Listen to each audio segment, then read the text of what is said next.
મિત્રો આપણે આજે જઈ રહ્યા છીએ એક શુભ યાત્રા પર ખાખરે હનુમાનજીના મંદિર તરફ, જ્યાં શ્રદ્ધા, ભક્તિ અને શક્તિનો સંગમ થાય છે. અને એની સાથે આપણે નજર કરીશું મંદિરની બાજુમાં આવેલ કુદરતી સૌંદર્ય પર. તો ત્યાં થઈ જાઓ મારી સાથે એક શાનદાર યાત્રા માટે.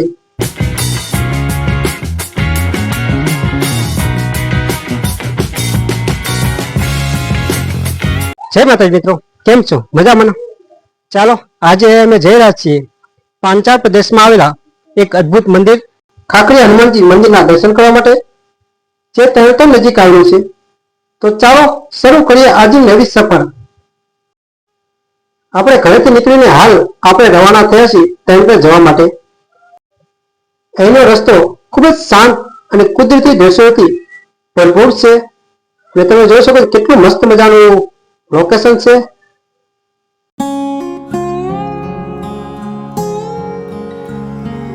જય માતાજી મિત્રો, થાનગઢની પાંચાળ ભૂમિ એ સંત અને શ્રદ્ધાની ભૂમિ છે. અને અહીં દરેક મંદિરનો ઇતિહાસ અનોખો અને અનેરો છે. ત્યારે આજે આપણે આવી ગયા છીએ થાનગઢથી આશરે 10 કિલોમીટર અંતે આવેલા તેણતર ગામે. અને તેણતર ગામે આવેલા ખાખરે હનુમાનજી મંદિરના દર્શન કરવા માટે. આ છે ખાખરે હનુમાનજી મંદિરનો ગેટ. અને આ મંદિરે ત્રિનેત્રેશ્વર મહાદેવની એકદમ નજીક આવેલું છે. તો ચાલો મિત્રો હવે જઈએ મહાદેવના દર્શન કરવા માટે. તો ચાલો મિત્રો હવે અંદરની બાજુ જઈએ. મિત્રો આ બાજુ છે ખાખરે હનુમાનજી મંદિરનો ગેટ, અને આ બાજુ છે મેરાનું મેદાન. અને મેરાના મેદાનથી સામેની બાજુ છે ત્રિનેત્રેશ્વર મહાદેવનું મંદિર. અને ખાસ કરીને આ મેરાના ટાઈમે અનેક ભક્તો દર્શન કરવા માટે આવતા હોય છે. અને ત્યારે ખાખરે હનુમાનજી મંદિરના દર્શનનો લાભ પણ લેતા હોય છે.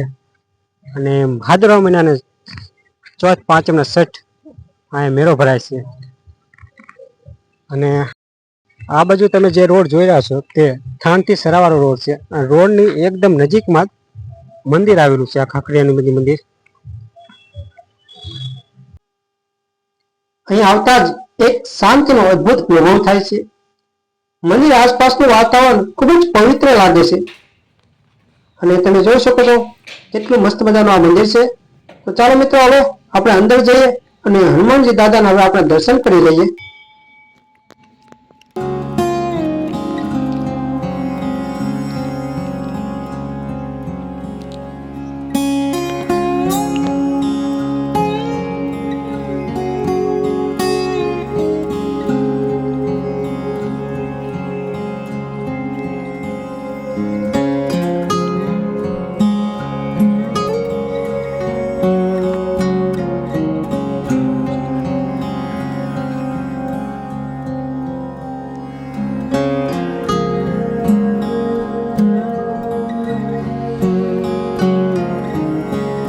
આ છે તેણતર ગામે આવેલા હનુમાનજી મહારાજ. લોક વિશ્વાસ છે કે અહીં આવેલા ભક્તોના દુઃખ દૂર થાય છે. દર શનિવારે ખાસ કરીને વિશેષ ભીડ હોય છે. અને તહેવારના દિવસે પણ હજારો લોકો અહીં ખાખરે હનુમાનજીના દર્શન કરવા માટે આવતા હોય છે. તો તમે પણ કર્યો હનુમાનજી મહારાજના દર્શન.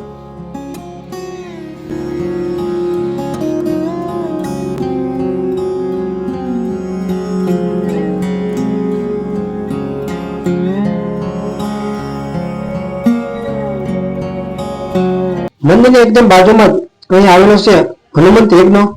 તમે જોઈ શકો આ છે હનુમંત યજ્ઞ.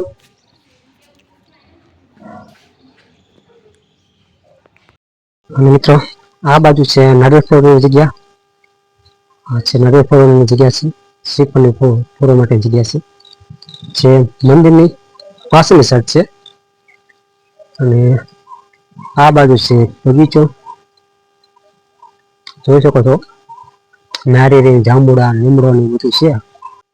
મેન મંદિરની બાજુમાં જ છે આ બાજુ વાસુકી દાદાનું મંદિર. તો આપ તેના પણ દર્શન કરી લો.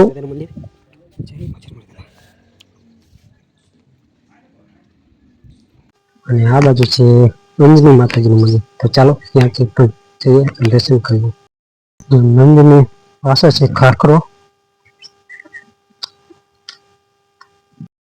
મિત્રો આ છે અંજની માતાજીનું મંદિર, જે મંદિરની નજીકમાં જ છે. તો ચાલો તેના પણ આપણે દર્શન કરી લઈએ. મિત્રો બીજા કોઈ મંદિરે અંજની માતાનું મંદિર હોય કે ન હોય, પણ ખાખરી હનુમાનજી મંદિર એવું મંદિર છે જે હનુમાનજી મંદિરની સાથે સાથે અહીં અંજની માતાનું પણ મંદિર આવેલું છે. મિત્રો વિશાળ જગ્યા છે, તમે જોઈ શકો છો. અને આ મંદિરનું બાંધકામ પહેલા તો જૂનું હતું, પણ હમણાં થોડોક ટાઈમ પહેલા બનાવવામાં આવ્યું છે, જે 2.50 કરોડના ખર્ચે આ મંદિરનું બાંધકામ કર્યું છે. હજી પણ કામકાજ ચાલુ જ છે. આ બાજુ તમે જોઈ શકો છો ફેબ્રિકેશનનું કામ, આ બાજુ છે વ્યવસ્થા. મંદિરની એકદમ બાજુમાં બગીચો આવેલો છે, નારિયેળ બધું છે. અને આ બાજુ છે ભોજનાલય, હનુમંત ભોજનાલય. આવું છે કંઈક મંદિર, કે મંદિરની નજીક છે. મિત્રો ખાખરી હનુમાનજી મંદિર મસ્ત મજાનું છે, કુદરતી સૌંદર્યથી ભરપૂર એવું આ મંદિર છે. અને તમે જોઈ શકો પાછળ પણ કેટલી બધી જોરદાર લોકેશન છે. અને અહીં ઘણા બધા માણસો ફોટો શૂટિંગ માટે પણ આવતા હોય છે. અને તમે જોઈ શકો તો કેટલું મસ્ત મંદિર છે. આ પહેલા તો જૂનું મંદિર હતું, પણ અત્યારે નવું મંદિરનું બાંધકામ થયા પછી કુદરતી સૌંદર્યથી ભરપૂર ઉભરી આવેલું છે આ મંદિર. અને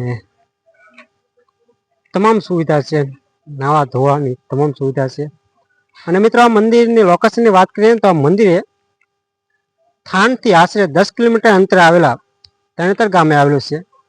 અને આ મંદિરની બાજુમાં ત્રિનેત્રેશ્વર મહાદેવનું મંદિર પણ છે. અને મિત્રો એનો પણ આપણો વિડીયો આવી ગયો છે. અને જો તમે કોઈ દી આ વિડીયો ન જોયો ત્રિનેત્રેશ્વર મહાદેવનું મંદિર, તો મારી બાયોમાં છે, તેમાં જઈને તમે જોઈ લેજો.